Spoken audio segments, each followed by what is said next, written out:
हरि शरणं हरि शरणं हरि शरणं हरि शरणं हरि शरणं हरि शरणं हरि शरणं हरि शरणं हरि शरणं।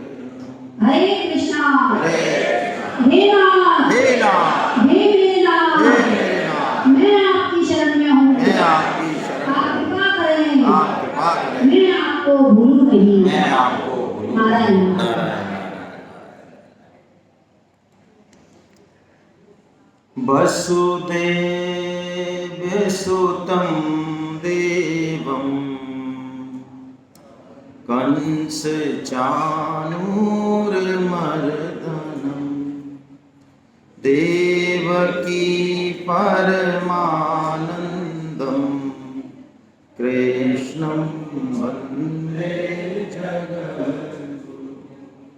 आप सभी वैष्णव जनों के चरणों में दंडवत प्रणाम। हरे कृष्णा।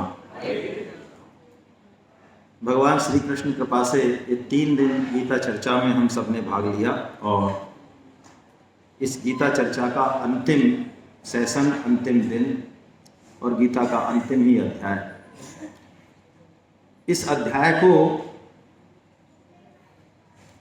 इस गीता में सबसे विलक्षण अध्याय कहा जाता है। इसका नाम एको अध्याय गीता भी है। क्यों?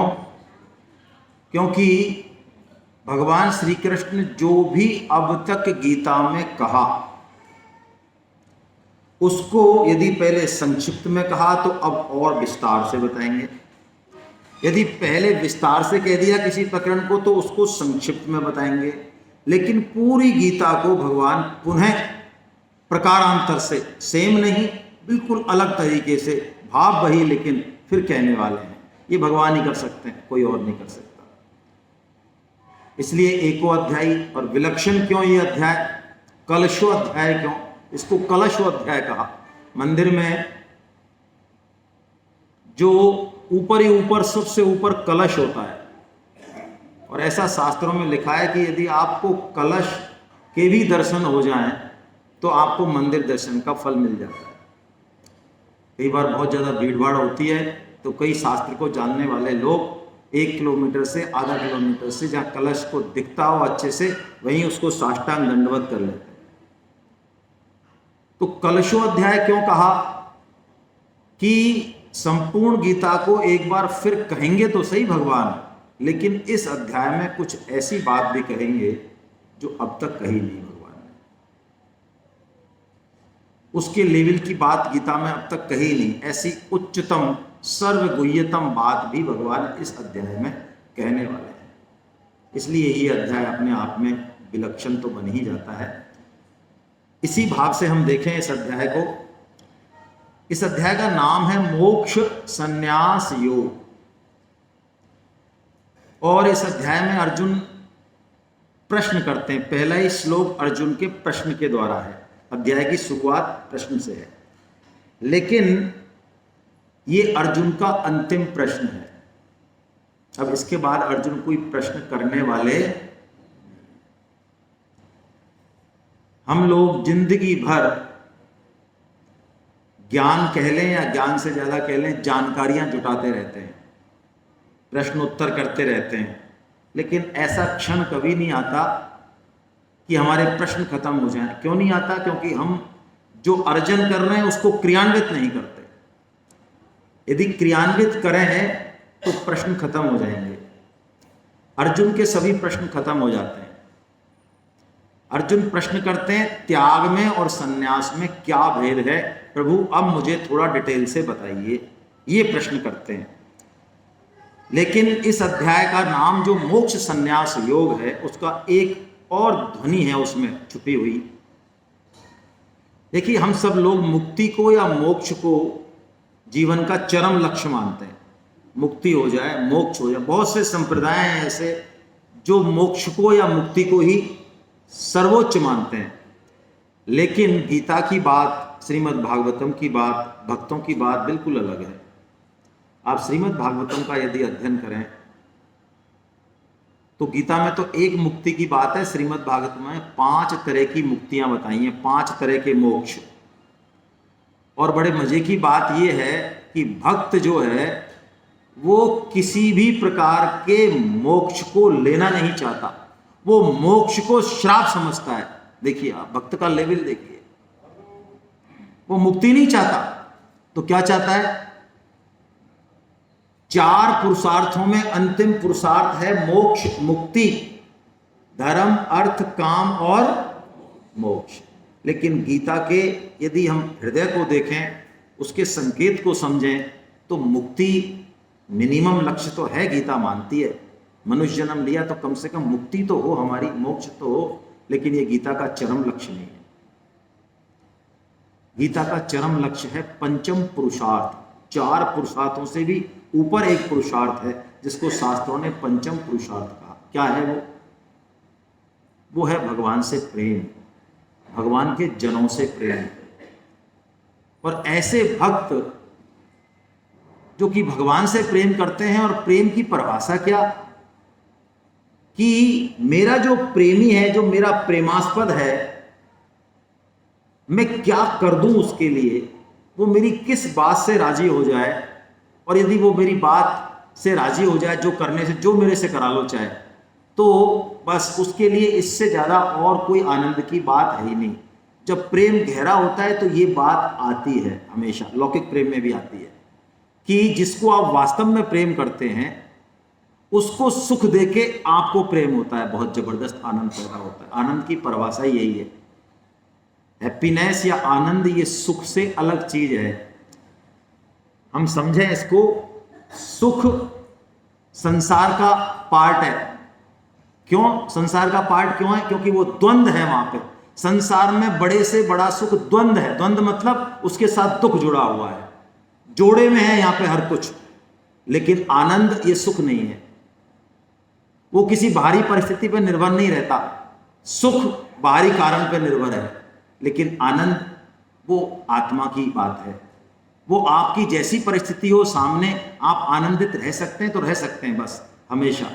तो भगवान मानो मोक्ष संन्यास योग कह के यहाँ पे ये कहना चाह रहे हैं वेदव्यास जी कि अब हम उस पंचम पुरुषार्थ की तरफ चलें, उस परम प्रेम की तरफ चलें जो कि हम प्राप्त कर सकते हैं। भक्त भगवान के साथ खेलना चाहता है, बार बार जन्म लेना चाहता है, उनकी क्रियाओं को में हिस्सा बनना चाहता है। हम इस परम प्रेम की तरफ अब चलेंगे और पहले गीता को थोड़ा समराइज करेंगे भगवान, समराइज करके, और फिर जो अंतिम उत्थान है गीता का, जो अंतिम श्लोक हैं कुछ, वो इतने अद्भुत श्लोक हैं कि हम उनको देखेंगे तो लगेगा कि भगवान ने कैसी बात, हृदय की बात गीता में खोल के कह दी। क्या कहते हैं भगवान? संन्यास और त्याग के विषय में तो भगवान कहते हैं कि संन्यास और त्याग ये बात एक ही है मूल में। तो संन्यास का मतलब भी यही है, सम्यक न्यास। न्यास का मतलब त्याग, अच्छी तरह से जिसका त्याग कर दिया। किसका? कर्म फल की इच्छा का त्याग, ये संन्यास है और यही त्याग है।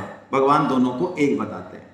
और भगवान ने पहले ये कहा है, आप याद करें, कि मैं किसी भी यज्ञ तप दान से मिलने वाला नहीं हूं, ऐसा भगवान ने कहा था 11.48 में, 11.53 में कहा था। तो इस बात को सुन के ये मन में आ सकता है कि हमको यज्ञ तप और दान करने चाहिए कि नहीं करने चाहिए, क्योंकि भगवान तो इनसे मिलते नहीं है। भगवान ने खुद नहीं कह दिया, भगवान यहां कह रहे हैं, उस बात को जवाब दे रहे हैं। यज्ञ दान तप कर्म नैत्याज्यम कार्यमेव तत् यज्ञो दानम तपश्चैव पावनानि मनीषिणा। मिलेंगे तो नहीं भगवान उनसे, लेकिन भगवान ने क्या कह दिया? नैत्याज्यम, अर्जुन तू इनका त्याग मत कर। यही नहीं कहा भगवान ने, कुछ और भी कहा। देखिए कैसी, नहीं त्याग तो नहीं करना है, कार्य में भी करना अवश्य है, यानी एकदम से लॉक कर दिया भगवान ने। यानी यज्ञ दान और तप को हमको कभी भी जिंदगी में छोड़ना नहीं, ये भगवान का आदेश है। क्यों करना चाहिए जब आप मिलते ही नहीं हो? तो तो भगवान कह रहे हैं पावनानी मनीषिणा। क्योंकि ये मनीषियों को, यानी जो अपने जीवन का लक्ष्य पाना चाहते हैं, जो अपनी उन्नति चाहते हैं आध्यात्मिक भौतिक, उनके चित्त को शुद्ध करता है, पावन करता है।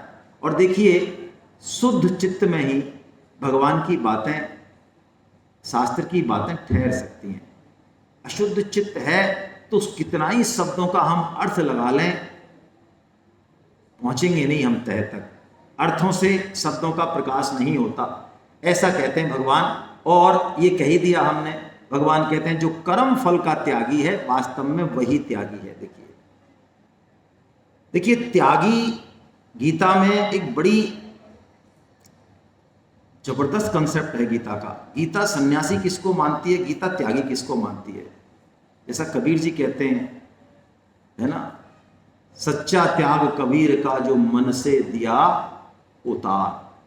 सच्चा त्याग कबीर का जो मन से दिया उतार, यानी मन से हम किसी चीज की इच्छा का त्याग कर दें, फिर भले वो चीज हमें मिलती रहे, हम उसके साथ बने रहें, कोई समस्या नहीं है, लेकिन हमारे मन में उसके प्रति आसक्ति नहीं है। मिले तो ठीक, ना मिले तो ठीक, लेकिन मन में तो बनी हुई है कि ये चीज मिले, ये भोग मिले, और वो मिले नहीं आपको 10 साल, तो भी गीता आपको भोगी कहेगी, योगी नहीं कहेगी। दान को हम जिस तरह से समझते हैं उस तरह से दान नहीं है, ये त्याग के रूप है। दान हम कहते हैं देना, नहीं। देखिए दान क्यों, एक बेसिक चीज समझिए। जो चीज हमारे पास है अभी, जो कुछ भी है, शरीर से लेके, विद्या से लेके, धन से लेके, वो सब में प्रकृति का हिस्सा है, प्रकृति का योगदान है, जिस पर कि किसी और का भी हिस्सा है। तो हम दान के माध्यम से भगवान की इस आज्ञा का पालन करते हैं, उसको शेयरिंग करते हैं। दान शेयरिंग है, तो शेयरिंग में कोई अभिमान की बात है नहीं। आपका हिस्सा था, आपका हक था, आपने ले लिया, बात खत्म। दान देने के बाद कभी भी अभिमान नहीं आ सकता, यदि आता है तो दान हुआ ही नहीं। भगवान शंकराचार्य जी के जीवन की एक कहानी है। भगवान शंकराचार्य 8 साल के बटुक ब्रह्मचारी, और 12 साल में तो समस्त वेद शास्त्र सब कंठस्थ कर लिए। और उस समय ब्रह्मचारी ऐसे ब्रह्म तेज होता था उसके चेहरे पे। यदि ब्रह्मचारी आपके घर पे भिक्षा लेने आ गया तो आपके भाग्य खुल गए। और उन ब्रह्मचारियों का ये था कि एक घर में जब भिक्षा ले ली दोबारा जाते नहीं थे वहां पे, और 5 घरों से भिक्षा लेते थे। ये नियम है शास्त्र का, 5 में कुछ मिला तो ठीक और नहीं मिला तो ठीक। तो एक बार भगवान शंकराचार्य एक बूढ़ी दरिद्र ब्राह्मणी के घर पे पहुंचे, पता नहीं था किसका घर है। बोले भिक्षाम देही। काफी देर हो गई, आवाज अंदर से कुछ आई नहीं। शंकराचार्य जी ने सोचा पता नहीं किसी ने सुना नहीं, कौन है अंदर, क्या है। दोबारा से कहा भिक्षाम देही, भवति भिक्षाम देही। अंदर एक बूढ़ी महिला, दरिद्र महिला, जिसके पास कुछ नहीं, लेकिन उसके मन में कि ब्रह्मचारी मेरे घर से, मेरे द्वार से खाली निकल जाए, ऐसा अभाग्य मेरा, ऐसे तो मौत ही आ जाए। उसके घर में एक आंवले का पेड़ था आंगन में पीछे, वो गई, चढ़ भी नहीं सकती थी, और किस्मत से एक आंवला टूटा हुआ पड़ा था जमीन पे। उस आंवले को उसने उठाया और लाठी टेकती हुई दोबारा बोल दिया उन्होंने। कोई खटखट नहीं सुनाई दी, तो वो मुड़ने ही वाले थे भगवान शंकराचार्य की। उनको आवाज सुनी लाठी की, देखा तो सामने दरिद्र ब्राह्मणी खड़ी है, और वो कपते हुए हाथों से बोली, भिक्षुक, हे ब्राह्मण, हे ब्रह्मचारी, तुम कृपया इस भिक्षा को स्वीकार करके और संतुष्ट हो जाओ, मेरे ऊपर कृपा करो। और उसने वो आंवला जो है ब्रह्मचारी जी के हाथ में दे दिया। भगवान शंकराचार्य जी ने उसका बेस, उसकी भाव, और वो आंवला लिया अपने हाथ में, तो उनकी आंखों से आंसू निकल आए। कैसा भाव है इसका। और भगवान शंकराचार्य, वो तो भगवान है, तुरंत वहीं आशु रचना, कोई रचना नहीं है, कनक धारा स्त्रोत की रचना की उन्होंने। भगवान माता लक्ष्मी की स्तुति चालू कर दी उसी द्वार पे उन्होंने, और कनक धारा स्त्रोत उनके मुंह से निकल पड़ा, जो कभी नहीं था पहले। और माता लक्ष्मी ने प्रसन्न होके और सोने के आंवलों की बारिश की। पूरा घर सोने के आंवलों से भर गया। उन्होंने कहा, माता आज जो तुमने दिया है ऐसी भिक्षा मैंने आज तक कहीं से प्राप्त नहीं की। उस कनक धारा स्त्रोत का आज भी लोग पाठ करते हैं हमारे जैसे, सोने की आंवलों की बारिश हो जाए। होती भी है, माता लक्ष्मी करती भी हैं, लेकिन उसका ये भाव नहीं है। तो यज्ञ, दान, तप ये हम अवश्य करें, लेकिन इसका फल नहीं चाहें। कुछ भी फल चाहेंगे तो फिर ये हुआ नहीं, ऐसा भगवान ने कहा, क्योंकि हम करता है नहीं। हमको वो क्षमता दी है भगवान ने, कोई सत्कर्म जो हमसे बनना है वो क्षमता दी। अर्जुन ने प्रश्न किया भगवान से कि मैं इन लोगों को मारूंगा, इतने सारे लाखों लोगों को, तो मैं तो पाप का भागी होऊंगा। भगवान जवाब दे रहे हैं अर्जुन के उस पहले अध्याय के प्रश्न का अब यहां दे रहे हैं। और कैसी विलक्षण बात कह रहे हैं भगवान, अर्जुन से कह रहे हैं, देखिए पकड़िए इस बात को, अर्जुन पाप क्रिया में नहीं, क्रिया से नहीं लगता। पाप का हेतु क्रिया नहीं है, पाप का हेतु क्रिया के पीछे जो हमारा भाव है, जो उद्देश्य है, वो पाप का हेतु है। देखिए गंगा जी में कोई डूब के मर जाए तो गंगा जी को पाप लगता है क्या? हमारा घर जला दे आग, तो आग के खिलाफ हम FIR कराने जाते हैं क्या? इसको हमारे घर में लगा, हमारे घर जला दिया। ऐसे भगवान कैसी बात बोल रहे हैं। यशन हिंकृतो भावो बुद्धिर यशन लिप्यते हत्वा से अपि इमान लोका न हंति न। अर्जुन तू कह रहा है ये लाखों लोगों की हत्या करके तू पाप को प्राप्त होगा? अरे तू संपूर्ण लोगों के जीवों की हत्या हो जाए तेरे हाथ से तो भी तू पाप को प्राप्त नहीं होगा, बशर्ते तेरा उद्देश्य कर्तव्य कर्म के पालन का हो। हम लोग अहिंसा का बहुत गलत मतलब निकालते हैं। आज स्वतंत्रता दिवस है, हमारी अहिंसा कोई डरपोकों की और नपुंसकों की अहिंसता नहीं है। हमारे आज भगवान श्री राम से करुणावान कोई अवतार नहीं, मर्यादा पुरुषोत्तम कहलाते हैं वो, लेकिन हमारे भगवान श्री राम जो करुणा अवतार हैं, उनके हाथ में धनुष और बाण दिए हैं दुष्टों का दलन करने के लिए। इसलिए जब जरूरत पड़े तो हमारी अहिंसा डरपोकों का शंखनाद नहीं हो, कर्तव्य पालन के लिए हमको जो संभव हो वो करना चाहिए। अब देखिए हम बहुत शॉर्ट में ले रहे हैं। हर चीज 3 गुणों वाली है, जैसा कि अभी सर ने भी कहा। जब से गुणत्रय विभाग योग बोला भगवान ने 14वां अध्याय, तब से हर चीज को गीता में 3 भागों में बांट दिया गया, क्योंकि है ही सृष्टि त्रिगुणात्मक है। पहले भगवान ने आहार बताया कि 3 प्रकार की रुचि हैं, सात्विक आहार, राजस आहार और तामस आहार। यदि हम अपनी श्रद्धा को नहीं पहचान सकें तो महावीर जी ने कहा हम आहार से देख लें। यदि हमको तेज मिर्ची, खट्टा है, बहुत ज़्यादा खट्टा, बहुत ज़्यादा चरपरा, बहुत ज़्यादा मिर्ची, ऐसे जो है भोजन पसंद है, इसका मतलब हमारी वृत्ति कौन सी है? राजसी। और जरा मिर्ची हो थोड़ी सी यार, थोड़ा सा और चटपटा कर भाई। दुख शोकय आमय प्रदा, भगवान कहते हैं वो जीव का जो स्वाद लेने वाले हैं ना, ये इस तरह से उनको दुख, शोक और आमय यानी बीमारी मिलने ही वाली है कालांतर में। और यदि चीजों को सड़ा के, खमीर उठा के, शास्त्र ने जो मना किया है वो बासी सड़ा मांस, ये अंडा, इस तरह की घृणित चीजें खाने में जिनको मजा आता है, उनकी श्रद्धा कौन सी है? पहचान लें हम। तो भगवान ने 3 तरह के ये बताए, फिर भगवान ने 3 तरह के यज्ञ बताए, तप बताए 3 तरह के, और दान भी 3 तरह के बताएंगे। अब 18वें अध्याय में भगवान, देखिए मैं आपको समराइज कर रहा हूं, पकड़ने की कोशिश करें। ज्ञान भी 3 तरह का होता है। हम ज्ञान करते हैं ना, ज्ञान भी 3 तरह का है। कौन सा? वही सात्विक, राजस और, हम चेक करें अपने आप को कि हमारे पास ज्ञान तो है, लेकिन वो कौन सा है? सात्विक है, राजस है कि तामस है? ज्ञान, कर्म, हम कहते हैं कर्म, सत्कर्म, ठीक है, बहुत अच्छी बात है। कर्म भी 3 तरह का होता है। कर्ता, करने वाला, हम भी 3 तरह के होते हैं। बुद्धि भी हमारी 3 तरह की होती है, और बुद्धि को एक पावर देने वाली चीज होती है धृति। बुद्धि तो कुछ नहीं है, एक चाकू है, बस एक टूल है। असली चीज धृति होती है, धृति, धैर्य। जो बुद्धि को डायरेक्शन देती है, लगाती है बुद्धि को सही जगह, वो धृति भी 3 तरह की होती है। और अंत में भगवान वर्णन करेंगे सुख का। सबसे बढ़िया बात जिसको हम थोड़ा समझेंगे, सुख भी 3 तरह का होता है। हम सब सुख चाहते हैं ना, सब चाहते हैं ना सुख, सब चाहते हैं। जिनको नींद आ रही है वो थोड़ा घूम आए बाहर, है ना, कोई समस्या नहीं है। तो हाँ, क्या करें अब, हमारे MP गुप्ता साहब ने कृपा कर दी आज हमारे ऊपर, और इनकी कृपा का हमने पूरा फायदा उठाया है ना। हम कम थोड़ी हैं, हमने भी 4-4, 5-5 से कम कोई चीज़ ली नहीं। मैं अपनी बात कर रहा हूँ, मुझे आपका ध्यान नहीं है।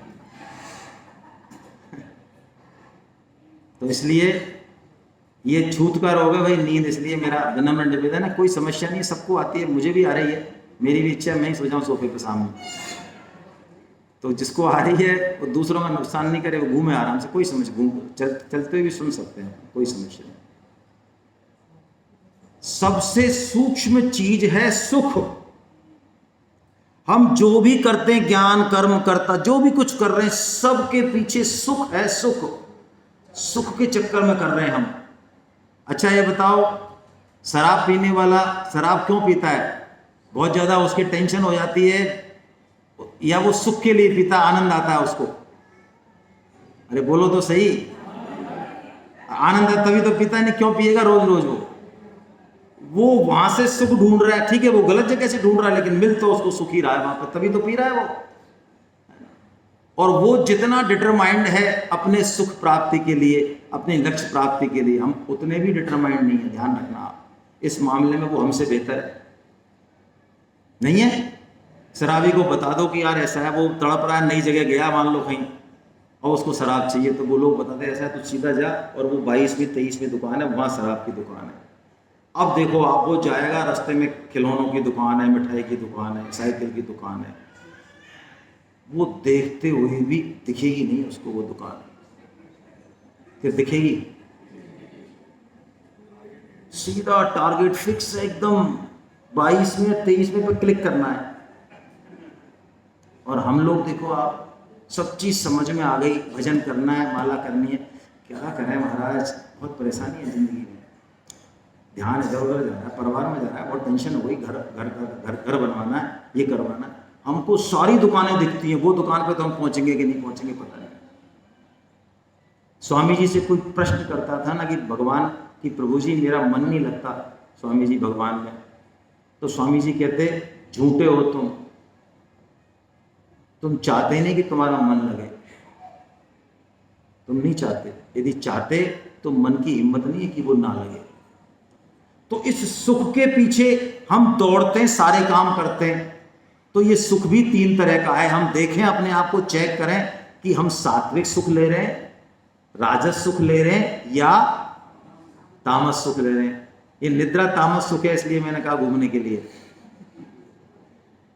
तो अल्टीमेटली ये सुख सबसे सूक्ष्म है। भगवान उस सुख के बाद फिर दूसरी चीज चालू करेंगे। तो हम देखें, इन सारी चीजों को थोड़ा देखते हैं। मैं एक मूल मंत्र आपको निवेदन करता हूं, आपको समय मिले घर पे तो 18.20 से और 18.39 तक आप सारे श्लोकों को पढ़ें।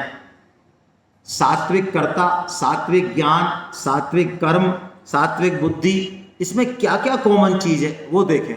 फिर राशि वालों को उठाएं, फिर तामस वालों को उठाएं। तो आपका एक माइंड सेट बनेगा कि अच्छा, चाहे कर्म हो चाहे बुद्धि हो, ये लक्षण है तो सात्विक होगा, ये लक्षण है तो राशि होगा, और ये लक्षण है तो तामसी होगा। हमको तामसी और राशि में नहीं फंसना है।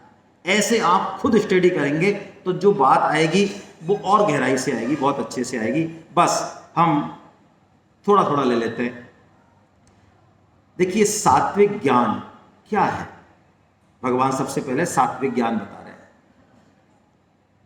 सभी प्राणियों में एक ही आत्मा को देखना, यानी अपने आप को देखना, ऐसा जिसका ज्ञान है वो सात्विक ज्ञान है।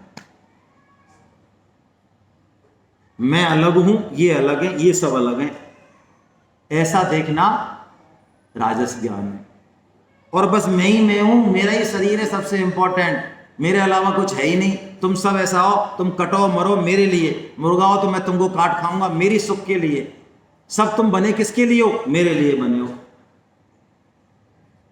ऐसा ज्ञान तामस ज्ञान है। सात्विक ज्ञान प्रभु कृपा से धीरे धीरे आता है। मैं एक आपको सुनाता हूं एक घटना।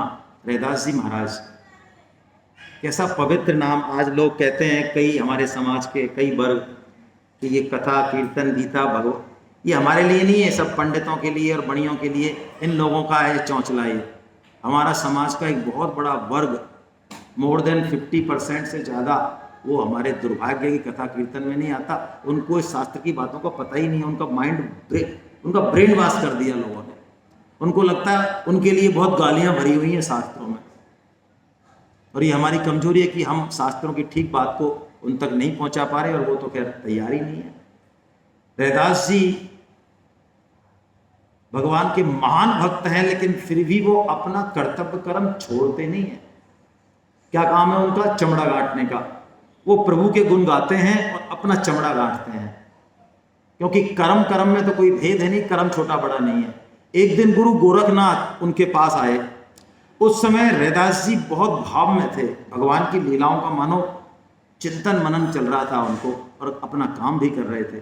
तो जैसे ही गुरु गोरखनाथ ने आके जय सिया राम कहा, या जय गोरखनाथ जो भी कहा, भैरवनाथ, तो उन्होंने वो चमड़े का जो पानी चमड़ा भिगोते हैं जिसमें, उसमें हाथ दिया और कहा, लो प्रिया प्रियतम का प्रसाद लो। गुरु गोरखनाथ ने कहा, अरे क्या कर रहा है, होश नहीं दिखता है इसको यार। तो उसने लिया नहीं और अपना कमंडल आगे कर दिया, कमंडल में उन्होंने वो डाल दिया। फिर वो कबीर जी के घर गए, वहां से बैठे नहीं ज़्यादा, तो कबीर जी के घर पे गए तो कबीर जी की पुत्री थी कमाली। कमाली ने कहा, चाचा कहाँ से आ रहे हो? अरे उसने कहा, क्या आ रहे हैं, रैदास जी के वहाँ से आ रहे हैं। अच्छा, तो रैदास जी ने प्रसाद दिया, कुछ दिया आपको? अरे क्या दिया? इसमें कमंडल में पड़ा है। उसने कमंडल पी के उठा के और पी लिया वो प्रसाद। बस उसको पान करते ही कमाली के हृदय में वो दिव्यता, वो परिवर्तन, वो रोमांच आया कि भगवान के दर्शन होने लग गए, वो नाचने लग गई। लेकिन किससे कहे अपनी बात खत्म हो गई। गुरु गोरखनाथ जी ने एक बार प्रण किया कि मेरा खप्पर जो भर देगा उसके घर पे मैं भोजन करूंगा। गुरु गोरखनाथ तो भाई नाथ संप्रदाय के योगी हैं, उनके खप्पर में बोरी की बोरी डाल दो चावल तो वो भरे नहीं, गेहूं डाल दो तो वो भरे नहीं। पूरे भारतवर्ष में घूम के वो एक दिन अफगानिस्तान मुल्तान पहुंचे। मुल्तान में एक घर के आगे उन्होंने कहा, भाई भगवती भिक्षाम देही, तो वो कमाली वहां बहू बन के गई थी, और कमाली ने अपनी जो भी भिक्षा घर में दी तो वो कमंडल एकदम से भर गया, उफन गया। गुरु गोरखनाथ का मुंह खुला ही खुला रह गया। अरे अरे बेटी तुम कौन, और तुमने ये विद्या कहां से सीखी, मेरा जादू फेल कर दिया, मैं गुरु गोरखनाथ। तो उसने हाथ जोड़ के कहा, घूंघट हटा के, चाचा तुम मुझे पहचाने नहीं क्या? मैं कबीर की पुत्री कमाली, और ये विद्या तो मुझे आपने ही दी है, आपसे तो मिली है मेरे को। जैसे ही उनको पता चला, गुरु गोरखनाथ दौड़े रैदास जी की तरफ और दौड़ के उनके चरणों में गिर गए, महाराज वो प्रसाद दो मेरे को आप। तो क्या बोलते हैं रैदास जी, प्याते थे जब पिया नहीं, जिन पिया पिया को जान लिया, और भूला जोगी फिरे दीवाना, वह पानी मुल्तान गया। अब कहाँ है भाई वो भाव, अब तो ये पानी रह गया चमड़े का। हम भगवान की वाणी को सुनते हुए, स्पर्श करते हुए, भगवान कई बार कृपा करते हैं, हमें वो भाव, वो थोड़ा सा एक क्षण, एक सुख की बूंद, एक आनंद की बूंद, ऐसा लगता है कुछ स्पर्श हुई क्या, बस उसको पकड़ लें। ये सात्विक ज्ञान है हमारा। हमें लगता है नहीं सब अपने हैं, सब अच्छे हैं, लगता है कुछ समय के लिए, ये सात्विक ज्ञान। अब भगवान सात्विक कर्म के बारे में बता रहे हैं। देखिए कोई भी सात्विक ज्ञान कर्म करता हो, उनमें ये छोटी मोटी चीजें आएंगी जो देखें कैसे। एक तो शास्त्र विधि से नियत हो, मैं करता हूं ऐसा नहीं हो, और तीसरी बात फल इच्छा से रहित। हम जो भी कर्म करते हैं उसका फल चाहते हैं। लेकिन आप देखिए, समझिए, अब हम अंतिम उसमें हैं, सोपान पे इस बात को लेके जाएं आप। यदि हमने कर्म का फल चाहा तो हम प्रहलाद जी की भाषा में निरे बढ़िया हैं, न स भ्रत सभी वनिक, ऐसा श्लोक बोलते हैं प्रहलाद जी। मैं अपने मन से नहीं कह रहा हूं, प्रहलाद जी ने स्तुति की है भगवान की, उसमें बोला है प्रभु जो आपसे अपने कर्मों का फल चाहता है, इच्छा करता है, वो आपका भक्त नहीं, वो भ्रत नहीं, वो तो निरा बनिया है, और भगवान उसको फल दे देंगे बस। तो फ्री, भगवान पे कोई जिम्मेदारी नहीं। लेकिन यदि हम भगवान की आज्ञा मान के जो कर्तव्य कर्म हमें मिला, छोटे से छोटा घर में चाहे बड़े से बड़ा, उसको हम बस कर दें पूरी योग्यता से, बदले में कुछ चाहे ना, तो आप पक्की बात माने वो छोटा सा कर्म भी हमको परमात्मा से मिलाने वाला हो जाएगा।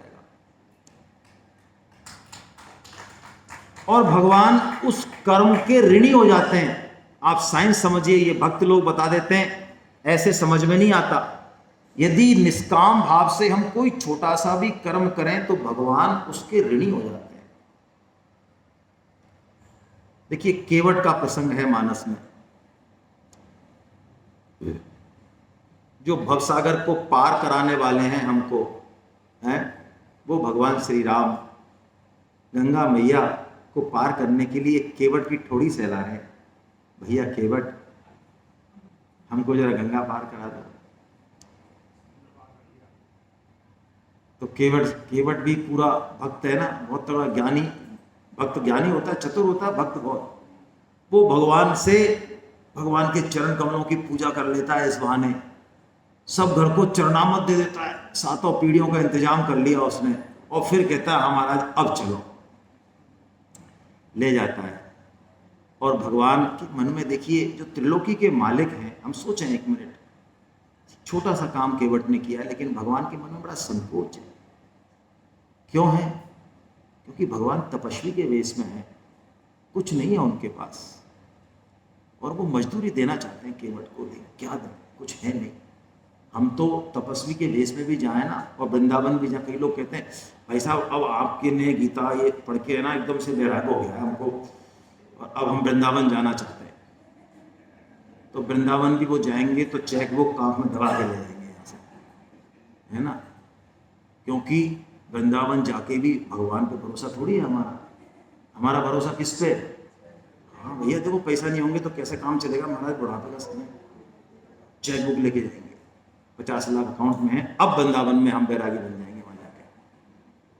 लेकिन भगवान श्री राम पूरी पृथ्वी का राज छोड़ के आए, लेकिन मजाल जो एक कण लेके आए हो वहां से। सिय ही पिए की जानन हारी, मुद्री उतारी।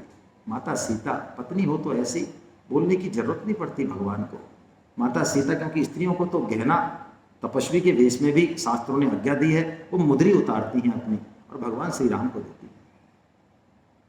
और भगवान श्री राम फिर कहते हैं केवट से, केवट ले ले भैया, मजदूरी ले ले। लेकिन केवट लेते नहीं, बहुत जिद करते हैं भगवान, लेते नहीं केवट। अब कछु नाथ न चाहिए मोरे, दीन दयाल अनुग्रह तोरे। बहुत काल मैं कीन्ह मजूरी, आज नाथ विधि भल बन भूरी। आज नाथ मैं कहा न पावा, मिटे दोष दुख दारिद दावा। फपक फपक के रोता है केवट। महाराज भ्रमित मत करिए मुझे आप, ये जो आप फल की इच्छा देते हो ना, ये फल के चक्कर में, मैं इसमें अब फंसने वाला नहीं हूं, मैं राजा का बेटा हूं, मैं क्या मजदूरी करूंगा? अरे मैं राजा का बेटा हूं, आपका बेटा हूं, सारा साम्राज्य मेरा है। आप क्या मुझे ये फल के चक्कर में उलझा रहे हो? मैं अब समझ गया हूं, अब तक मैंने बहुत मजदूरी कर ली, अब मैं मजदूरी करने वाला नहीं। बस भगवान रीत चाहते हैं और वो देते हैं जो बड़े बड़े योगी मुनियों तपस्वियों को नहीं देते। हुआ कर्म हो तो ये हो, सात्विक कर्म। कुछ ना चाहे हम किसी से कुछ ना चाहे। परम श्रद्धेय स्वामी जी महाराज तो कहते हैं, कर्म योगी गीता का साधक पत्नी को भी अपनी सेवा के लिए नहीं मानता। हाँ, रिश्ता है, बहू है, पत्नी है, सेवा करती है, ले लेगा, राजी नहीं होता, अंदर से डिमांड नहीं करता, वो तो कहता है कि मैं सबकी सेवा के लिए बनाऊं। ऐसा कर्म योगी। हमने तो बिल्कुल जर खरीद गुलाम समझ रखा है कुछ रिश्तों को। इनका तो जन्म ही इसलिए हुआ है। ये कर्म योगी घर से शुरुआत हो। अब भगवान कर्ता की बात करते हैं। कैसा कर्ता? सात्विक कर्ता। कैसा हो? पढ़ते हैं, राग रहित हो। काम तो करें हम, लेकिन देखिए राग नहीं हो। बहुत बड़ी समस्या हम सब में। आप बुरा मत मानना, बहुत अच्छी अच्छी संस्थाओं से आप जुड़े हो सकते हैं जिन्होंने बहुत ऊंचे काम किए हैं। 20 साल से आप चेयरमैन हैं, आप फलाना है, लेकिन यदि आपसे अच्छा, आपसे बढ़िया, आपसे कुशल कोई काम करने वाला आ जाए जो उस संस्था का भार लेना चाहे आपसे, तो आप मर जाएंगे, लेकिन छोड़ेंगे नहीं। वैसे आप निष्काम सेवा कर ही रहे हैं 20 साल से। आपको कुछ नहीं चाहिए, हमको कुछ नहीं चाहिए महाराज। हम तो रिटायरमेंट के बाद 20 साल से समाज के लिए काम कर रहे हैं, कुछ नहीं चाहिए हमको।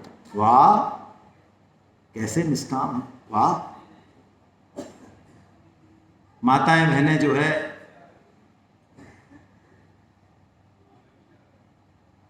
भाई बंद कर दो ये।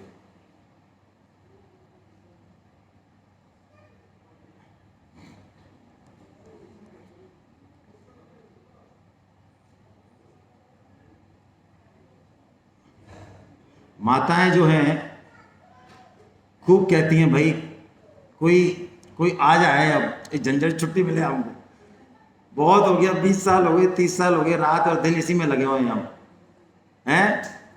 और जब कोई आ जाती है और संभाल भी लेती है बढ़िया, लेकिन मजाल है जो एक गुच्छा हट जाए यहाँ से, मजाल।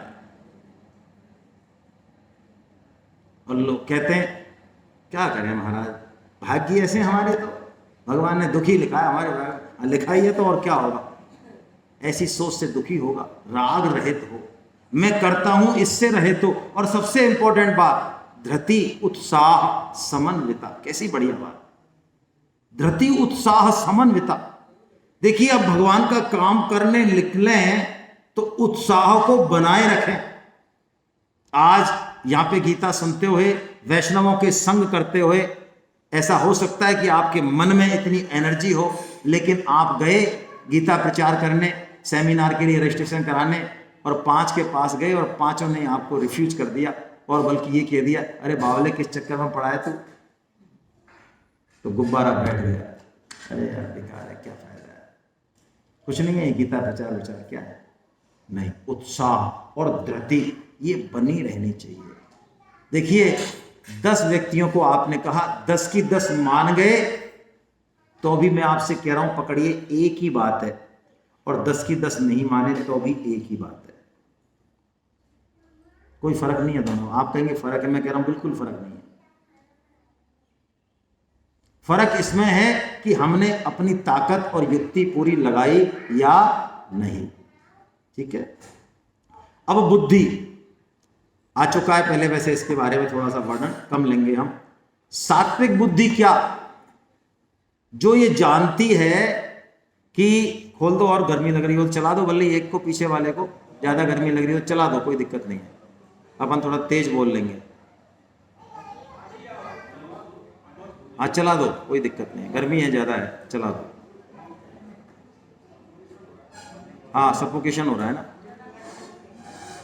कोई बात नहीं, अब ठीक है ना, थोड़ा सहन करें, तब करें थोड़ा। पहले ज़्यादा क्यों खाया, ज़्यादा खाने वालों को ज़्यादा गर्मी लग रही है।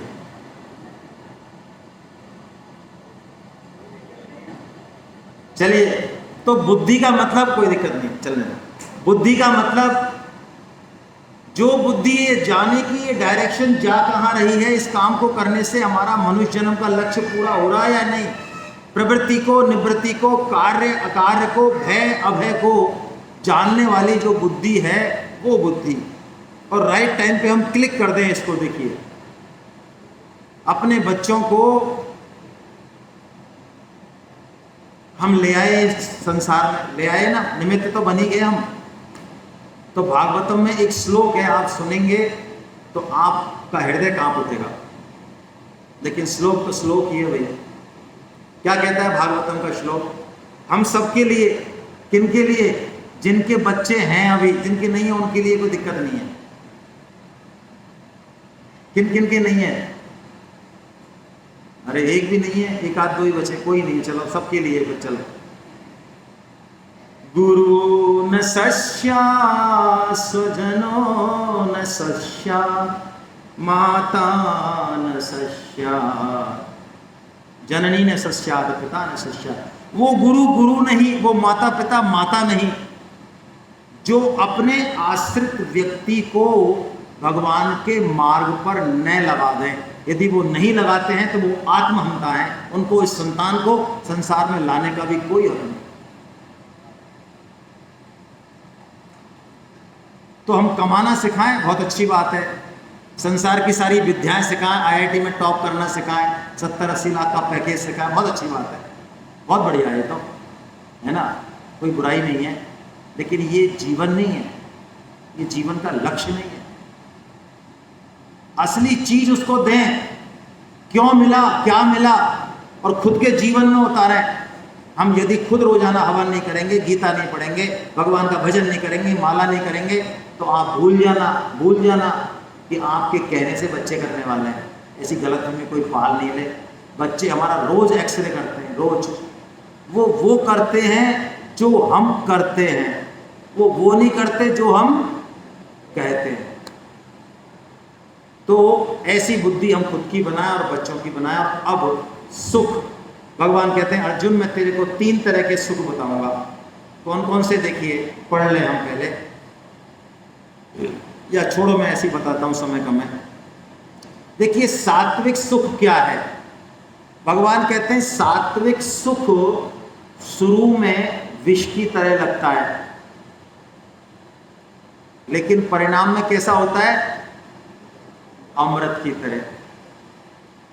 और राजसी सुख शुरू में कैसा लगता है? अमृत की तरह, लेकिन परिणाम में कैसा होता है? देखिए, व्हाट्सएप देखना, काम भोग करना, सैर सपाटा करना, ये सारे विषय भोग हैं, टीवी सीरियल, ये सब, ये कैसे सुख है? राजसी है। अच्छा, आप में से किसी ने ट्रेनिंग ली कि 4 घंटे तक लगातार व्हाट्सएप कैसे देखा जाए, सेमिनार अटेंड करें? किसी ने ली? बिना मिस किए 2 घंटे तक लगातार सीरियल कैसे देखा जाए, सास भी कभी बहू की, ली ट्रेनिंग? कभी नहीं ली। तो आपका मन थोड़ी लगता हुआ व्हाट्सएप देखने में, सीरियल देखने में? लगता है? देखो आप तो जड़ हो गए बैठे एकदम। मजा आ ले तो यूं या यूं भी हो जाए बंदी।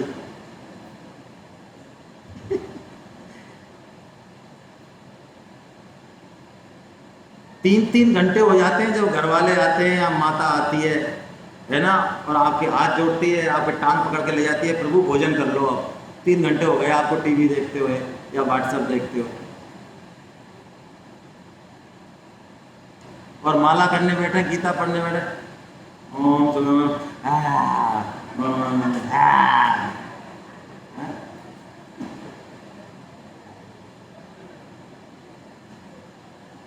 ये क्या है? क्यों होता है ऐसा हमारे साथ? सोचो। क्योंकि हमने जन्म जन्मों से, पुराने जन्मों में भी और इस जन्म में भी राशि सुख को भोगा है बहुत, इसलिए उसकी प्रैक्टिस पहले से ये ट्रेंड होके आए हम, कतई बचपन से ट्रेंड है हम। जब तक कि हमको कोई संस्कार नहीं दे तो वो शुरू में कैसे लगते हैं हमको, अमृत की तरह लगते हैं एकदम, वाह। लेकिन परिणाम में वो कैसे हैं, विष की। स्वामी जी कहते हैं विष से भी अधिक खतरनाक है। विष तो एक जन्म में मारेगा, ये जन्म जन्म में मारने वाला। लेकिन सात्विक सुख, आप यदि गीता प्रचार करने निकलेंगे तो आपको बड़ा मजा आएगा। बड़े बड़े भक्त, बड़े बड़े ज्ञानी, बड़े बड़े सरल सहज लोग जिस तरह से गीता सेमिनार में नहीं आने के लिए तर्क देंगे, आपको बड़ा आनंद आएगा उन तर्कों को यदि सुनेंगे तो। भक्त लोगों की बात कर रहा हूँ मैं, तिलक छापे वालों की, समाज में जिनको इज्जत दी जाती है कि बड़े सरल सहज अच्छे लोग हैं ये परोपकारी। क्यों? क्योंकि सात्विक सुख की बात करना अलग है। भगवान कह रहे सात्विक सुख में यदि हम रमन करें मतलब थोड़ा सा रमें, मन बुद्धि को थोड़ा हटाएं, हट करना है हमको ये, तो आप देखेंगे यदि थोड़ा सा आप संकल्प करें, थोड़ा सा रमन करें, तो धीरे धीरे धीरे धीरे फिर आपको सात्विक सुख में भी आनंद आने लग जाएगा। आपकी लड़ाई तभी तक है जब तक आपको आनंद आने ना लग जाए। देखो, शिव शंकर जी अग्रवाल ने कहा कि ये मेरी चौथी सेमिनार है। एक लखनऊ की महिला है जिनके बेटे प्रेजेंट में IAS हैं वहाँ पे, इतनी सरल सीधी महिला है कि मत पूछो आप। मैं पिछले 4 साल से उनके दर्शन कर रहा हूँ। भाई बुजुर्ग महिला है, विडो हैं, 70 साल की उम्र है, 11 सेमिनार वो अटेंड कर चुकी हैं। और हम उनको हमेशा मना करते हैं, रहने दो आप ललिता जी, क्यों आप रहने दो, आप मत आया करो। तो आपको क्या लगता है ये जो 11 सेमिनार अटेंड कर रहे हैं या ये चौथी सेमिनार अटेंड कर रहे हैं, इनका थोड़ा सा मेरे ख्याल से स्क्रू ढीला होगा, है ना? समझ में आती नहीं है इनको बात। हमने तो आज ही समझ ली, एक दिन में दाल बाटी चूरमा खा के जो बैठे ना क्लास में, 1 घंटे में जूस निकाल लिया हमने महाराज। हाँ, और इनको 4 बार में समझ नहीं आ रही है, कमजोर बुद्धि है इनकी।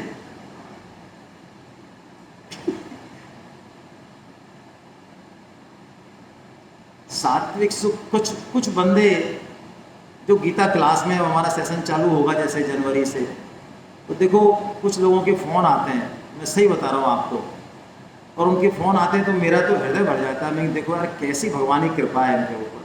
वो कहते हैं अच्छा सर तो आपकी बार हमारी क्लास नहीं होगी क्या? मैंने कहा भाई इस बार सेमिनार में जा रहे हैं वहाँ, इसलिए नहीं होगी। देखो इस आदमी को या इस बहना को 7 दिन में भी इसको सुनने की कितनी इच्छा है, और जब मैं कहता हूँ नहीं होगी तो एकदम से अरे सर क्लास छूट जाती है हमारे, है ना? और कई हमारे महामहिम ऐसे हैं कि जिनको हम फ़ोन करते हैं क्लास से पहले, भाई साहब क्लास है 4 बजे, हाँ आते हैं, आते हैं। क्यों नहीं आए? अरे वो आ ही रहे थे कि काम आ गया।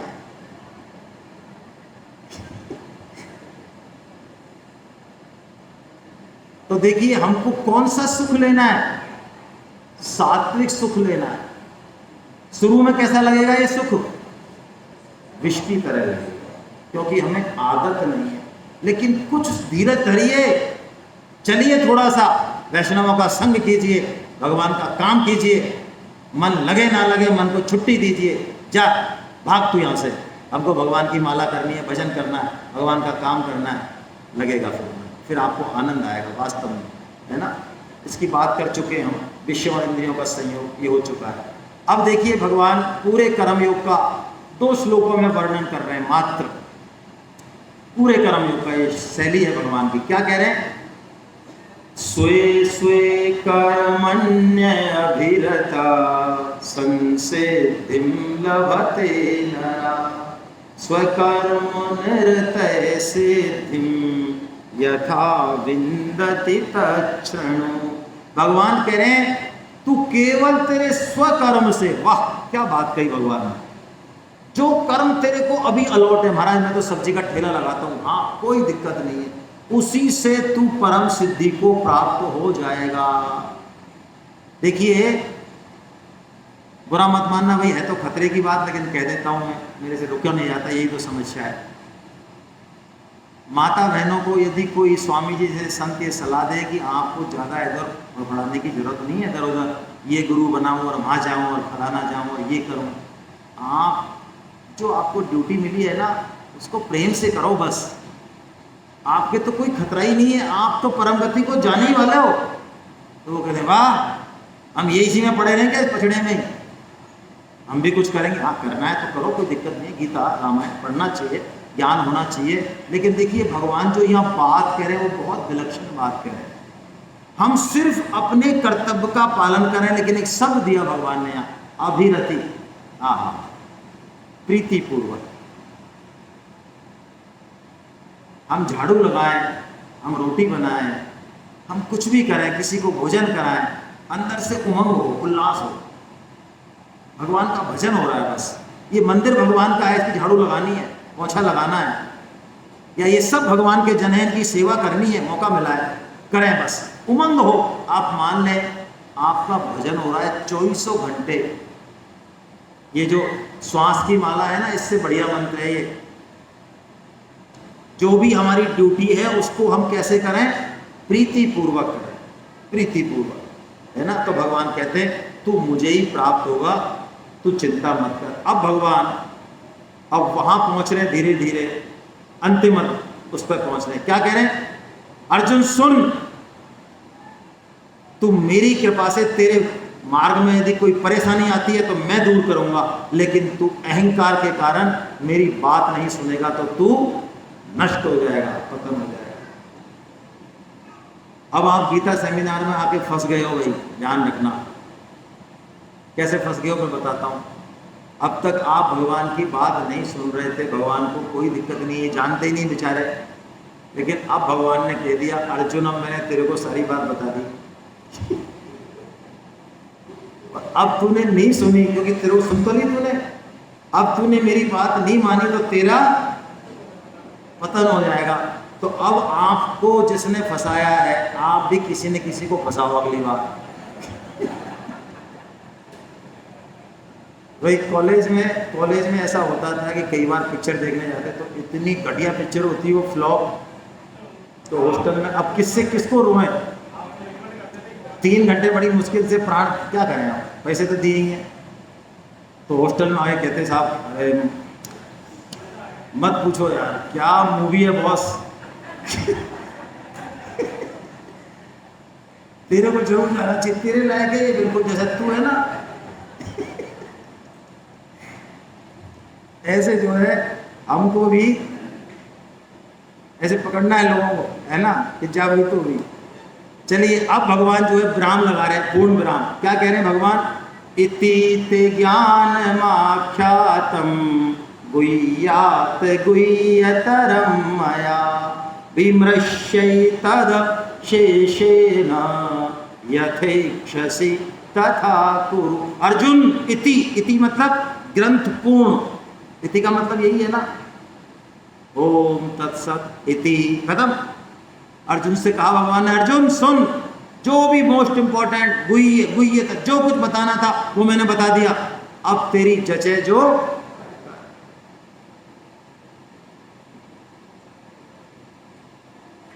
देखो कई बार जो है ना, लाड़ प्यार, अच्छी शिक्षा महीनों की वो काम नहीं बनाती, जो एक जो है थप्पड़ या कोई दंड बना देता है। ये सिस्टम जरूरी है, क्या करें।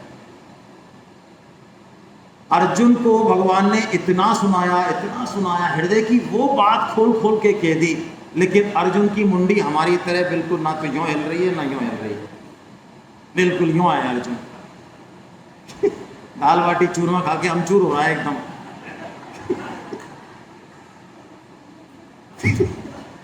तो भगवान ने कहा तेरी जैसे जो कर तू, अब मैंने तेरे को सब बता दिया। देखो लेकिन अर्जुन है भाई। अब वो बात जो आ रही है गीता में, वो अद्भुत बात है भाई। भक्त सब कुछ सहन कर सकता है, लेकिन भगवान उसका त्याग कर दे, उससे दूर चले जाए, ये कभी सहन नहीं कर सकता।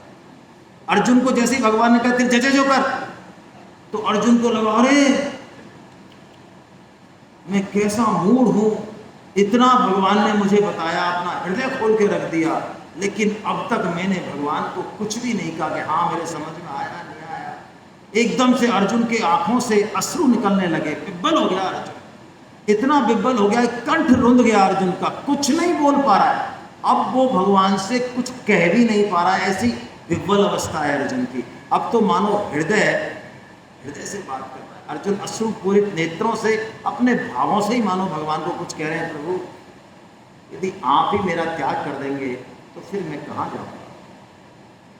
तो देखिए अर्जुन की जब ये अवस्था देखते हैं ना, भगवान ने ये बात कही भी इसीलिए, माता कई बार बच्चे को दूर इसलिए करती है जिससे थोड़ी पता चले उसको। सिंह छलांग लगाता है ना लंबी, तो पहले वो शरीर को कहाँ खींचता है, पीछे खींचता है, फिर छलांग लगाता है। ऐसे ही भगवान ने अर्जुन को पहले धक्का दिया। क्यों धक्का दिया? जिससे कि उसको एकदम से ले सकें अपने हृदय के बीच में। तो अब भगवान वो वचन बोलने वाले हैं जो भगवान ने अब तक नहीं बोले, वो बात बताने वाले हैं जो अर्जुन जैसा हृदय हो तभी वो बात प्रकट होती है, और ये ऐसी बात है जो हर किसी को नहीं बताई जाती। इसलिए भगवान जैसे ही इस बात को बताते हैं ढक्कन लगा देते हैं, इस पर तुरंत ढक्कन लगा देते हैं। किसी से कहना मत अर्जुन, क्या कहते हैं? सर्वधर्मान् परित्यज्य मामेकं शरणं व्रज अहं त्वां सर्वपापेभ्यो मोक्षयिष्यामि मा शुचा। ये शब्द देखिए इतना प्यारा शब्द है। जैसे हमारे घर में कोई बुजुर्ग बैठे हों, कोई बड़े भाई बैठे हों, ठीक है, वो करते धरते चाहे कुछ नहीं हो, माला ही जप रहे हैं, चाहे अपंग हैं, बैठे हैं बस, लेकिन उनकी छाया ऐसी होती है जैसे पर्वत की तरह। आपके सामने कोई समस्या है, वो आपके साथ जाने वाले नहीं है, लेकिन आप जाओ, अरे बाबूजी, दादाजी, पिताजी ऐसे हो गया, बड़ी दिक्कत है, वो कहते हैं चिंता मत कर बेटा, जा तू ऐसे कर ले, मैं हूं ना, बस मैं हूं ना। ये बात सुनते ही मानो ऐसा लगता है कि बस अब मैं इस समस्या का समाधान कर दूंगा। तो भगवान भी अब सारी गीता हटा अलग, अर्जुन तू चिंता मत कर, मैं हूं ना, तू क्या पाप बाप के चक्कर में पड़ रहा है, मैं सारे पापों से तेरे मुक्त कर दूंगा, मैं हूं ना, तू छोड़ सब, सारे योग छोड़, सब धर्म छोड़, सब छोड़, तू केवल मेरा आश्रय ले। वाह, ऐसी बात भगवान ने कही। सर्व धर्मान परित्यज्य, सब धर्मों का आश्रय छोड़, तू धर्म अधर्म तू नहीं पकड़ पाएगा, क्या धर्म है और क्या अधर्म, तू मेरी तरफ देख, सिर्फ जो मैं कह दूं वो कर बस। अर्जुन इस बात को समझते हैं। मैं आपसे पूछता हूं, कर्ण बड़ा वीर था, धनुर्धारी था या अर्जुन? कर्ण था, अर्जुन नहीं था। कर्ण के सामने अर्जुन कहीं टिकता नहीं था। और आप देखिए जब कर्ण में और अर्जुन में जब युद्ध होता है तो कर्ण का पहिया धस जाता है। क्यों धसता है? क्योंकि उसको श्राप है, जैसे कि हम सबको श्राप है। आप कहेंगे हमको तो किसी का श्राप नहीं है। जब तक हम भगवान का काम नहीं करेंगे ना पूरे प्राणपण से, तब तक हमको श्राप है। आप कहेंगे क्या श्राप है बताओ? हम कितना ही ज्ञान ले लें, कितनी किताब पढ़ लें, वैसे तो हम व्याख्यान दे देंगे, और जब जरूरत पड़ेगी उस ज्ञान की, जब घर में कोई प्रतिकूल परिस्थिति घटेगी, ऐसी कोई अपना जाएगा, कोई बात आएगी, सारा ज्ञान हमारा बह जाता है। ये श्राप है और क्या है। कर्ण को भी यही श्राप था कि जब तुझे जरूरत पड़ेगी इस शस्त्र विद्या की सबसे ज्यादा, तब ये तेरे काम, तो पहिया धस जाता है। तो कर्ण अपना धनुष रखता है और पहिया निकालता, अर्जुन को कहता है अर्जुन शस्त्र मत चलाना, युद्ध का नियम है, मैं पहले रथ का पहिया निकाल दूं, उसके बाद युद्ध होगा। अर्जुन अपना गांडीव रख देता है, निकाल भैया, और तू कहे तो मैं हूं क्या समझ तेरे यार। जैसे गांडीव रखता है, भगवान श्री कृष्ण कहते हैं अर्जुन उठा गांडीव। अभी अभी इन 7 आतताइयों ने अभिमन्यु का वध किया है, और जो खुद अधर्म का पालन करता है उसको धर्म की दुआई देने का हक नहीं। उठा गांडी, सिर कलम कर दे इसका। अब अर्जुन समझ गया कि धर्म क्या है और अधर्म क्या है। तो ये नहीं कहता हमारी तरह, देखो महाराज हम मर जाएंगे लेकिन ऐसे तो हम हत्या नहीं करेंगे, हमको पता है धर्म क्या है, हमने गीता पढ़ी है महाराज। तो उठाता है गांडी और हत्या करे। यही कह रहे भगवान ऐसे शरणागत भक्त के लिए। अब वो 3 श्लोक जिनकी वजह से आज हम यहाँ बैठे हैं, वो श्लोक जो परम श्रद्धेय सेठ जी महाराज जयदयाल जी गोविंद का गीता प्रेस के संस्थापक, उन्होंने जब ये श्लोक पढ़े तो गीता प्रेस की स्थापना कर दी उन्होंने। ऐसे दिव्य पुरुष, और भगवान यहाँ वो घोषणा करते हैं कि जो इस संवाद को मेरे भक्तों में कहेगा वो मुझको प्राप्त होगा, इसमें संदेह नहीं। और ये कहने के बाद ये भी कहा कि जो ये गीता का प्रचार करेगा उसके समान भूमंडल पर मेरा कोई प्रिय ना तो हुआ ना होगा। और यहाँ तक कि गीता को पढ़ना भी भगवान कहते हैं ज्ञान यज्ञ है। अब बताइए, इतना स्पष्ट आज्ञा देने के बाद भी यदि हम गीता ज्ञान ही लेना चाहें, भगवान की बात का प्रचार नहीं करना चाहें, कुछ नहीं समझा हमने तो। और भगवान एक बहुत अच्छी बात और कहते हैं, अर्जुन तू प्रचार नहीं करना चाहे, प्रचार की बात नहीं, तू प्रवचन नहीं दे सके कोई बात नहीं, कह नहीं सके कोई बात नहीं, पढ़ नहीं सके कोई बात नहीं, तू सुन तो सकता है ना। हाँ महाराज सुन सकता हूँ। तो भगवान ने कहता तू सुन भी लेगा, लेकिन कैसे? श्रद्धा भाव से, अनसूया भाव से। अनसूया मतलब दोष दृष्टि नहीं हो। भगवान कहते हैं मैं पूरे जगत का मालिक हूं। हम कहें देखो यार, तो कितनी बड़ी बड़ी डींगे आंक रहे भगवान गीता में है, अच्छी बात है जो कह रहे हैं मैं पूरे जगत का मालिक हूं, ऐसा तो नहीं कहना चाहिए भगवान। ये दोष दृष्टि हो गई भगवान के वचनों में। तो सुनने से भी कल्याण हो जाएगा। अब लास्ट, सेकंड लास्ट वो श्लोक जिस पर थोड़ी चर्चा तो हो चुकी है। भगवान पूछते हैं अर्जुन को, अर्जुन कुछ समझ में आया? अरे तूने सुना कुछ ठीक से? तो अर्जुन क्या बोलते हैं? नष्टो मोह स्मृतिर्लब्धा त्वत्प्रसादात् मयाच्युत स्थितोऽस्मि गतसन्देहा करिष्ये वचनं तव। कैसी बात है भाई ये श्लोक। अर्जुन कहते हैं हाँ प्रभु, मेरा मोह नष्ट हो गया, स्मृति प्राप्त हो गई। स्मृति का मतलब क्या होता है? जो हमारा वास्तविक स्वरूप है उसका हमको पता चल जाए। और ये स्मृति कोई ऐसे कोई साधन करने से ऐसे टाइम नहीं लगता, इसमें तुरंत आती है, तुरंत, एक क्षण के भी 1000वें हिस्से में आती है।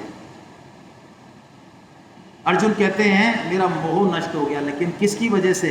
मैं महारथी हूं, मैं बुद्धिमान हूं, इसलिए क्या नहीं। त्वत्प्रसादात् मयाच्युता, हे प्रभु आपकी कृपा से। क्या प्रूफ है भाई तेरा मोह नष्ट हो गया, तेरा संदेह दूर हो गया? अर्जुन कहते हैं करिष्ये वचनं तवा, अब मैं वो करूंगा प्रभु जो आपकी। बस अब मेरी जीवन का टारगेट ही यही है ना। हम जो ये इफ एंड बट्स लगाते हैं ना भगवान की बातों में, आप क्षमा करें भाई, अच्छी बात नहीं है ये। अपनी क्षमताओं को कम आंकना भगवान के काम के लिए, और इफ एंड बट्स लगाना, मेरी ये लिमिटेशन है, मैं ऐसा करूंगा तो ऐसा हो जाएगा, मैं ये नहीं कर सकता हूं। अरे मन से तो कल्पना कर लो कि मैं भगवान का काम करूंगा। संकल्प में क्या जाता है? भगवान आपके बिस्तर पर बैठे बैठे भी संकल्प पूरा हो जाएगा, ऐसी भी बात है। लेकिन हम भगवान की कृपा को अनुभव तो करें, वो क्या चाह रहे हैं हमसे। ये संजय हैं, देखिए संजय वो जो श्लोक बोलते हैं ना, कैसे अद्भुत श्लोक है ये। संजय ऐसे भक्त हैं जो भगवान की कृपा को हमेशा अनुभव करते हैं। रोंगटे खड़े हैं संजय के, इस गीता को सुन के रोंगटे खड़े हो रहे हैं। भगवान व्यास को धन्यवाद दे रहे हैं, ओहो हे प्रभु, हे व्यास जी, हे गुरुदेव, आपने कैसी कृपा करी कि भगवान श्री कृष्ण के मुख से मैंने सीधी गीता सुन ली। मैं आपको एक बात बताऊं, अर्जुन को भी गीता दोबारा सुनने को नहीं मिली थी। आप महाभारत पढ़ लें। हम कितने भाग्यशाली हैं कि हम जब चाहें जब गीता पढ़ सकते हैं, सुन सकते हैं। शायद इसीलिए इस गीता के बारे में हमारी ठीक राय नहीं है। हम इसके महत्व को शायद ठीक से नहीं समझ रहे, अभी भी पढ़ के भी नहीं समझ रहे। ये जो 2 श्लोक हैं, ये अहोभाव, ये कृपा योग है, ये धन्यवाद योग है, ये जीवन में आना चाहिए। धन्यवाद, अहोभाव। जीवन में जो कुछ है अभी, जो मौका दे रहे हैं भगवान, आप सोचें, उसको अनुभव करें, उस कृपा को। मैं आपसे पूछता हूं, आप में से ऐसे कितने लोग हैं, चलो बताओ, जो चला के गीता पढ़ते हैं कि महाराज ऐसा है, हमारे 50 साल खराब हो गए और हम बिल्कुल परेशान हैं, 3 दिन से हमने रोटी नहीं खाई है महाराज, हमको पहले गीता पढ़नी है, हम मरे जा रहे हैं, रात को नींद नहीं आ रही है महाराज। ऐसे कोई है महानुभाव? कोई नहीं है। तो भी गीता मिल गई? हाँ, मिली गई ना। धक्का दिया होगा किसी ने, जो भी हुआ होगा, मिली है ना। अच्छा, मनुष्य जन्म में हमने किसने फॉर्म भरा है? उसमें फॉर्म में टिक किया हो, जैसे यहाँ करते हैं, गीता का फॉर्म भरते हैं, मंगल को क्लास लूंगा, सुबह लूंगा, शाम को लूंगा। ऐसे माँ फॉर्म में टिक किया हो, गधा, अरे नहीं यार गधा नहीं बनेंगे, सुअर, अरे सुअर नहीं, हाँ ये मनुष्य बना दो महाराज। ऐसे टिक किया किसी ने? मनुष्य योनि में आए गए ना। आपको क्या लगता है ये भगवान की कृपा के बिना संभव है? तो भगवान जो इतनी कृपा कर रहे हैं, जो किनारे तक ले आए, तो क्या वो थोड़ा सा धक्का और नहीं दे देंगे आगे? संजय उस कृपा को अनुभव करके निहाल हो रहे हैं। हमको भी इस जीवन में माता से, पिता से, देश से, समाज से, गुरुजनों से, जहां से जो मिला, मैं तो कहता हूं सरकार से जहां से मिला, धन्यवाद धन्यवाद धन्यवाद। अंदर से रोम रोम से अहोभाव निकले। बस ये कृपा भाव हमें तरा देगा। और अब अंतिम श्लोक गीता का,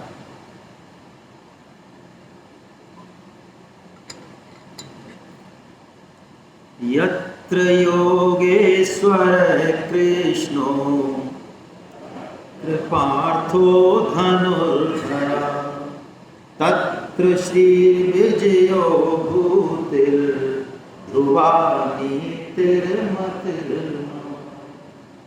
संजय बोलते हैं ये श्लोक, और संजय का जो ये श्लोक है ना, मेरी नज़र में तो गीता का सर्वोच्च श्लोक है, मेरी नज़र में। स्वामी जी ने नहीं लिखा ऐसा, लिखा हो तो मैंने नहीं पढ़ा।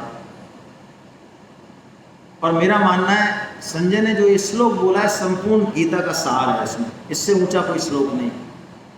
क्योंकि भगवान भक्तों के मुंह से ही ऐसी बात कहलवाते हैं। भगवान भक्तों को अपना मुकुट मुनि मानते हैं, और संजय तो वैसे भी भगवान के विशेष भक्त हैं, अर्जुन से भी विशेष है। तो क्या बोल रहे हैं संजय कि जहां भगवान श्री कृष्ण है और जहां अर्जुन है, वहीं पर श्री है, विजय है, भूति है और नीति है, ऐसा मेरा स्पष्ट मत है। धृतराष्ट्र, जिसको संजय सुना रहे हैं गीता, उसने कहा यार ठीक है, अब तूने सब सुना दी बात, हटा ये सब, तू तो ये बता यार जीतेगा कौन? कौन जीतेगा ये बता, ये हटा, सुन ली गीता, कुछ नहीं, कोई खास बात नहीं है, बढ़िया है, श्री कृष्ण बोल बाल गट्टी। तो देखो संजय, आप सोचें कैसे व्यक्ति रहे होंगे। भगवान के भक्त है ना, भगवान का भक्त निर्भय होता है। हम अपने मंत्री के सामने, सीएम के सामने, अपने अधिकारी के सामने सही बात बोलने में डरते हैं।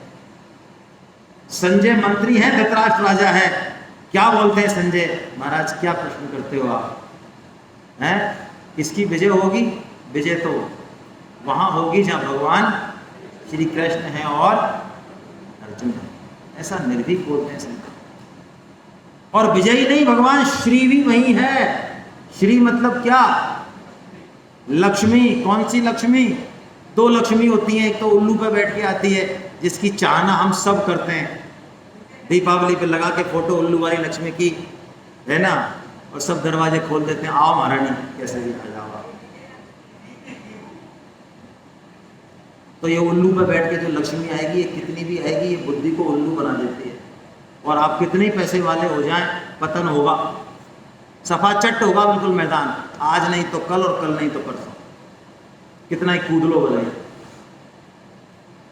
भाई भगवान की पत्नी को हम अकेले बुलाना चाहते हैं, बताओ कैसे बड़े मूर्ख हैं। किसी की पत्नी को अकेले बुलाओगे तो क्या होगा बताइए, जूते पड़ेंगे नहीं पड़ेंगे? छोटे मोटे आदमी की पत्नी को अकेले बुलाओगे तो ही पड़ेंगे, तो भगवान की पत्नी को, हरि पत्नी को, हरि प्रिया को, अरे नारी काहू रंग की अपनी कहे न कोई, और हर नारी अपनी कहे तो क्यों न फजीहत हो। और फिर कहते हैं महाराज क्या करें जीवन में, तो क्या करें? भगवान विष्णु जो गरुड़ पे बैठ के आते हैं और उनके साथ माता लक्ष्मी आते हैं, उनकी पूजा करें। उसको श्री कहा है। वो ऐश्वर्य भी देगी, लेकिन वो सद्बुद्धि देगी जो भगवान से मिलाने वाली है।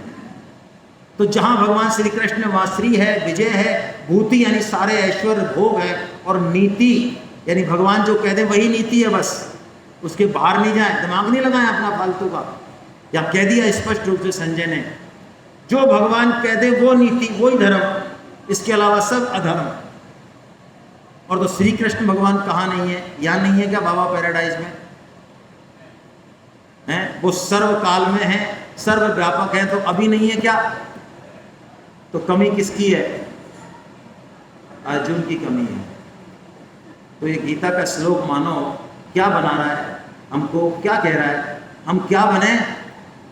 अर्जुन बने। यदि हम अर्जुन बनने के लिए तैयार हैं तो भगवान श्री कृष्ण आज भी हमारा रथ हाँकने के लिए तैयार है,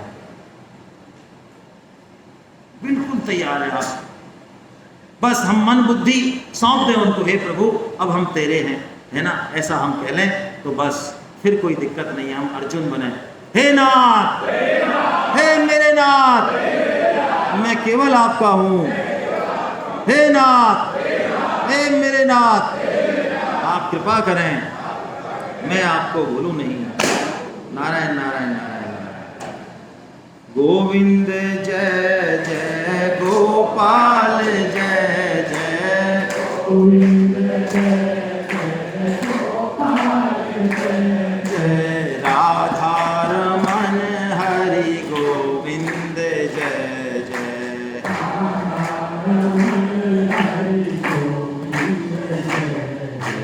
गोविंद जय जय गोपाल जय जय,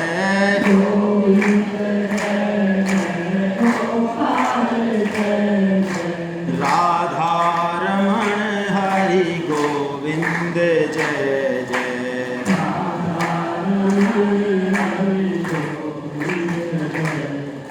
राधा रमण हरि गोविंद जय जय।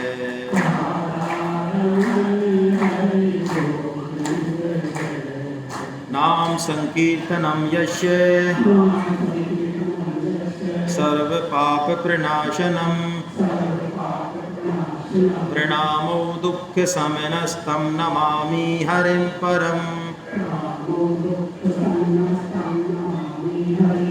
कुल वृंदावन बिहारी लाल की, कुल बांके बिहारी लाल की, कुल राधा गोविंद देव सरकार की, अर्जुन के सखा भगवान श्री कृष्ण की, मीरा के गिरधर नागर की, सूर के घनश्याम की, भानुसुता राधा रानी की, मर्यादा पुरुषोत्तम भगवान श्री राम की, जानकी माता की, गौ माता की, धरती माता की, साधक संजीवनी की, श्रीमद् भागवत महापुराण की, सब संतों की, सब भक्तों की, अनंत कोटि वैष्णव वृंद की, आज के आनंद की। हरि बोल हरि बोल। 3 दिनों में किसी के भी वक्ता के मुख से कोई ऐसी आवाज़ निकल गई हो जो आपको ठेस पहुँचे तो हम क्षमा चाहते हैं, ऐसा कई बार हो जाता है ना। आप कृपया करके उस भाव को यहीं छोड़ जाएं और भगवान श्री कृष्ण हम सबको वो कृष्ण प्रेम प्रदान करें, वो भाव प्रदान करें और हमने जो संकल्प लिए उसको पूर्ण करने की शक्ति प्रदान करें। हम सब लगें, समय अमूल्य है, भगवान के काम में लगें, बाकी संसार के काम भी करें। और अब इसी भाव के साथ हम ये पूर्ण करते हैं। हरे कृष्ण हरे कृष्ण हरे कृष्ण।